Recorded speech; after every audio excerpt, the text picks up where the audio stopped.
Current ಇಲ್ಲ ಏನಾಯಿತು? ಯಾರ್ದು ಹುಷಾರಾಗಿದ್ದಾರಾ? ಟ್ರೀಟ್ಮೆಂಟ್ ಎಲ್ಲ ಕೊಟ್ಟಿದ್ದಾರಾ?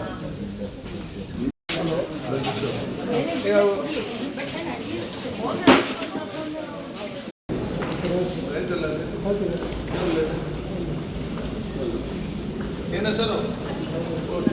ಮತ್ತು ಈ ಒಂದು ಮದರ್ ಚೈಲ್ಡ್ ಹಾಸ್ಪಿಟಲ್ ನಾವು ಭೇಟಿ ಕೊಟ್ಟು ಜಿಲ್ಲಾ ಮಟ್ಟದ ಒಂದು ರಿವ್ಯೂ ಮೀಟಿಂಗ್ ನಾವಿವತ್ತು ಮಾಡಿದ್ದೇವೆ.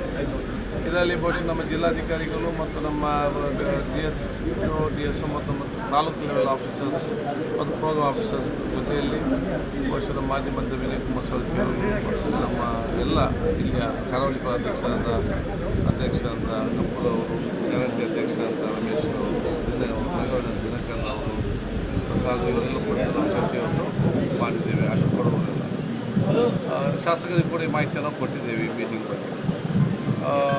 ಒಟ್ಟಾರೆಯಾಗಿ ಉಡುಪಿ ಜಿಲ್ಲೆಯ ನೂತನವಾಗಿ ಕಟ್ಟಿರುವಂಥ ಆ ಒಂದು ನಮ್ಮ ಅಜರ್ಕಾಡು 250 ಬೆಡ್ ಹಾಸ್ಪಿಟಲ್ಗೆ ಸಂಬಂಧಪಟ್ಟಾಗೆ ಇವತ್ತು ಅದಕ್ಕೆ HR ಮಾನವ ಸಂಪನ್ಮೂಲ HR ಮತ್ತು ಎಕ್ವಿಪ್ಮೆಂಟ್ಗೆ ಸುಮಾರು 28 ಕೋಟಿ ರೂಪಾಯಿಗೆ ಪ್ರಪೋಸಲ್ ಸರ್ಕಾರಕ್ಕೆ ಹೋಗಿದೆ.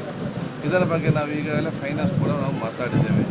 ಎರಡನೇದು, ಈ ಆಸ್ಪತ್ರೆ ಏನು ಸಮಸ್ಯೆ ಇದೆ, ಇಲ್ಲಿಗ ಪೇಷಂಟ್ ನೋಡೋಕ್ಕೆ ಅಧಿಕಾರಿ ಇದ್ದಾರೆ, ಮಾಡ್ಬೋದು. ಮತ್ತು ಇದು ಅಲ್ಲಿ ಇಲ್ಲಿ ಸಮಸ್ಯೆ ಆದ ಕಾರಣ ಇದಕ್ಕೊಂದು ಹೇಗೆ ಪರಿಹಾರ ಕಾಣುವುದು ನಾವು ಚರ್ಚೆ ಮಾಡಲಿಕ್ಕೆ ನಾವಿವತ್ತು ಸಮಯ ನಿಗದಿಪಡಿಸಿದ್ದೇವೆ. ಅದಕ್ಕಾಗಿ 16ನೇ ತಾರೀಕಿನಂದು ಉಡುಪಿ ಜಿಲ್ಲೆಯ ಆರೋಗ್ಯ ಸಂಬಂಧಪಟ್ಟಾಗೆ ಅದು ಅಜರ್ಕಾಡ್ ಡಿಸ್ಟ್ರಿಕ್ಟ್ ಹಾಸ್ಪಿಟಲ್, MCH ಹಾಸ್ಪಿಟಲ್, ಇನ್ನು ಮತ್ತು ಇಳಿದ ಕೆಲವು ಜಿಲ್ಲೆಯ ಆಸ್ಪತ್ರೆ ಬೈಂದೂರಲ್ಲಿ ಇವತ್ತು ನನಗೊಂದು ತಾಲೂಕು ಆಸ್ಪತ್ರೆ ಮಾಡಬೇಕಂತಲೂ ಕೂಡ ಇಚ್ಛೆ ಇದಕ್ಕೆ ಭಾಳಷ್ಟು ದೂರ ಇದೆ. ಇದಕ್ಕೆ ಸಂಬಂಧಪಟ್ಟ ಇದೆಲ್ಲ ಕೂಡ ಚರ್ಚೆ ಮಾಡಲಿಕ್ಕೆ ನಾನು ಉನ್ನತ ಮಟ್ಟದ ಅಧಿಕಾರಿಗಳು, ಅದು ನಮ್ಮ ಇಲಾಖೆ ಅಧಿಕಾರಿಗಳು, ಆರ್ಥಿಕ ಇಲಾಖೆಯ ಅಧಿಕಾರಿಗಳು ಮತ್ತು ನಮ್ಮ ಸ್ಥಳೀಯ ನಮ್ಮ ಉಡುಪಿ ಜಿಲ್ಲೆಯ ಮುಖಂಡಗಳ ಸಭೆ ನಾವಲ್ಲಿ ಕರೆದು ಅದಕ್ಕೆ ಒಂದು ಅಂತಿಮವಾದ ಒಂದು ಪ್ರಶ್ನೆ ಕೊಡ್ತೇವೆ. ಸರ್, ಈಗ ಇಲ್ಲಿ ಸಿಬ್ಬಂದಿ ಕೊರತೆ, ವೈದ್ಯರ ಕೊರತೆ ಮತ್ತು ವೈದ್ಯರ ನಡುವೆ ಭಿನ್ನಾಭಿಪ್ರಾಯ ಹಾಗೂ ತಾಯಿ ಮಕ್ಕಳ ಆಸ್ಪತ್ರೆಯನ್ನು ಆ ಕಡೆ ಅಜರ್ಕಾಡಿಗೆ ಶಿಫ್ಟ್ ಮಾಡುವ ನಿಗೂಢಿಗೆ ಪ್ರಸ್ತಾಪ ಆಗಿತ್ತು. ಇದಕ್ಕೆ ಪರಿಹಾರ ಏನು ಸರ್? ಮತ್ತು ಯಾವಾಗ ಆಗೋದು? ವೈದ್ಯರ ಕೊರತೆ ಇಲ್ಲ, ಬೇಕಾದಷ್ಟು ವೈದ್ಯರು ಎಲ್ಲ ಕಡೆ ನಮ್ಮ ತಾಲೂಕು ಆಸ್ಪತ್ರೆಯಲ್ಲಿದ್ದಾರೆ, ಜಿಲ್ಲೆ ಆಸ್ಪತ್ರೆಯಲ್ಲಿದ್ದಾರೆ, ಈ ಆಸ್ಪತ್ರೆಯಲ್ಲಿ ಕೂಡ ಇದೆ.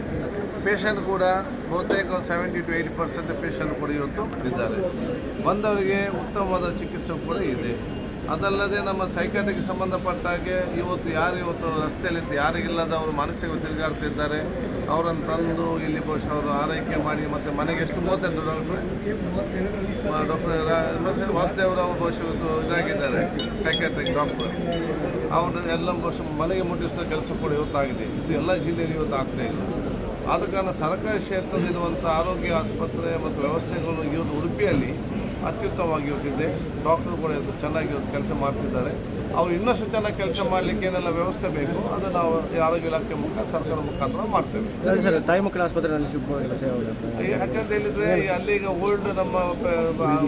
ಓಲ್ಡ್ ಆಸ್ಪತ್ರೆ ಇದೆ, ಪಕ್ಕದಲ್ಲಿ ಹೊಸ ಆಸ್ಪತ್ರೆ ಇವತ್ತು ಆಗಿದೆ. ಇವತ್ತು ಹತ್ತಿರದಲ್ಲೇ MCH ಆಸ್ಪತ್ರೆ ಇದ್ದರೆ ಪೇಷಂಟ್ಗಳಿಗೆ, ಇನ್ನಿತರ ವ್ಯವಸ್ಥೆಗಳಿಗೆ, ಎಮರ್ಜೆನ್ಸಿ ಟ್ರೀಟ್ಮೆಂಟ್ಗೆ ಎಲ್ಲರಿಗೆ ಮತ್ತು ವೈದ್ಯಕೀಯ ಇದಕ್ಕೆಲ್ಲ ಕೂಡ ಪ್ರಯೋಜನ ಆಗ್ತದೆ. ಆ ಒಂದು ಆಲೋಚನೆ ಇದೆ. ಅದಕ್ಕೆ ಒಟ್ಟಾರೆಯಾಗಿ ಅಲ್ಲಿ ಅದನ್ನು ಹಿಂದಿದ್ದ ಆಸ್ಪತ್ರೆ ಹೊಸದಾಗಿ ಕಟ್ಟುವಾಗ ಹಿಂದಿನ ಆಸ್ಪತ್ರೆಯನ್ನು ಯಾವ ರೀತಿ ಮಾಡ್ಬೋದು, ಇದನ್ನು ಯಾವ ರೀತಿ ತರ್ಬೋದು ಅಂತೇಳಿ ಆಲೋಚನೆ ಮಾಡಿಕೊಂಡು ಅನುಷ್ಠಾನ ಮಾಡಲಿಕ್ಕೆ ಪ್ರಯತ್ನ ಮಾಡ್ತೇವೆ. ಸರ್, ಕಟ್ಟಡ ದುರಸ್ತಿ ಆಗೋದಿಲ್ಲ, ಅದು ಟೆಕ್ನಿಕಲಿ ತುಂಬ ಪ್ರಾಬ್ಲಮ್ ಇದೆ ಅಂತ, ಅದಕ್ಕೇನಾದರೂ ಏನು ರೀಬಿಲ್ಡ್ ಮಾಡೋ ಆ ಥರ ಏನಾದರೂ ಪ್ಲ್ಯಾನ್ ಇದೆ ಸಿಬಿಲ್ ಮಾಡೋದು ಚರ್ಚೆ ಮಾಡಬೇಕು. ನಾವು ಕ್ರೀಡಾ ಕ್ಷೇತ್ರಗಳನ್ನು ಎಲ್ಲರ ಪರವಾಗಿ ನಾನು ವಿಶೇಷ ಅಭಿನಂದಿಸ್ತೇನೆ, ನಾನು ಕೃತಜ್ಞತೆ ಸಲ್ಲಿಸ್ತೇನೆ.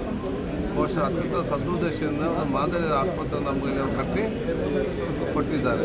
ಕೆಲವು ಕಾರಣಗಳಿಂದ ಆ ಒಂದು ಸಂದರ್ಭದಲ್ಲಿ ಅದು ಸಮರ್ಪಕವಾಗಿ ನಮಗೆ ನಿಭಾಯಿಸುವಂಥ ಪರಿಸ್ಥಿತಿಯಲ್ಲಿ ಇದೆ.